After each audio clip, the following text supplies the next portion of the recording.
Hey guys, Pastor Quinn here with your teaching tip for the week. And this week's teaching tip is summed up in one word, and that's consistency. Now, there are two ways that I want to frame consistency for the sake of the argument. The first way is going to be in the way you structure your classroom and your procedures. And the second way is going to be in how we discipline children in the classroom. Now, the first one.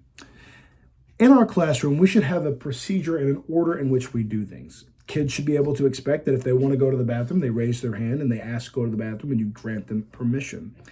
Kids need to be able to expect that when they come in from worship, they're going to do a certain activity and then they're going to eat their snack. They're going to follow a certain order each week. Now, you'll notice that in the lesson plans that we produce for you guys, they are laid out in a certain way and they are consistent week to week. And I highly recommend that you stick to that, familiarize yourself deeply with that order, that lesson plan. The more you follow that lesson plan, the more the kid learns to trust that you are in control of the classroom and trust that you have a plan for what is going to happen.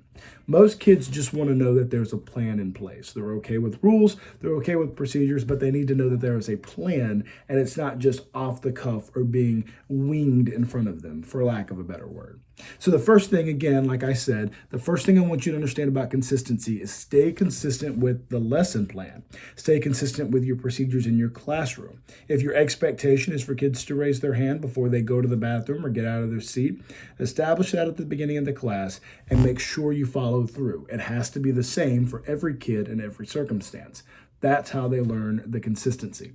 And that brings us to the second thing. What do you do when I establish that at the beginning of my class and a kid does not obey, or a kid doesn't listen, or a kid does something else, and I find the need to discipline the child or redirect the child's attention to something else? How do I maintain consistency in that situation? Great question. Here's my answer to that. You have to be consistent in your discipline. All right, let's take, for example, we have a kid. We're going to call him Tim for the sake of the argument. And let's say Tim is having a hard time staying in his chair this Sunday. He's hitting his neighbors. He's getting up. He's not listening. Every time you're talking, he's talking. Let me walk you through a set of interactions that you might have with Tim. Tim, I need you to sit down. Tim, please stop talking when I'm talking. Tim, don't hit your neighbor. Tim, if you do that again, I'm going to have to tell you to go outside. Tim, if you don't stop doing that, I'm going to have to get Pastor Quinn. Tim, if I have to tell you again, I'm going to call your mom and dad. Tim, I'm serious. I mean it. I'm going to call your mom and dad next. Tim, all right, I'm calling your mom. I'm calling her right now. Okay, you're going to act right? Okay, all right, I won't call her yet. But if you do it again, Tim, I'm going to call your mom. At this point, the kid is learning something, undoubtedly, right? But they're not learning that you're in control of the classroom. They're learning that they have leeway in the classroom. What's worse, other kids are learning that they have leeway in the classroom. They start to see that kid as a favorite of the teacher. So how do you combat that? Well, you set the consequence clearly on the first infraction and you follow through. Now, you need to make sure that consequence is not overly harsh. One of the most effective ways to do that is simply, Tim, please sit in your seat. If you don't sit in your seat, I'm going to ask you to go to the hallway. Okay? Tim goes to the hallway, or Tim doesn't sit in the seat. You ask Tim to go to the hallway. No questions asked. When they start pleading, oh, I'll be good. I won't do it again. Tell them they just have to go to the hallway. They've already missed that moment.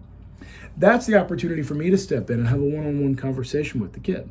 That's the opportunity for one of our front desk workers to have that conversation with the kid. But what is most important is that everybody in that classroom understands that you set an expectation for a child's behavior.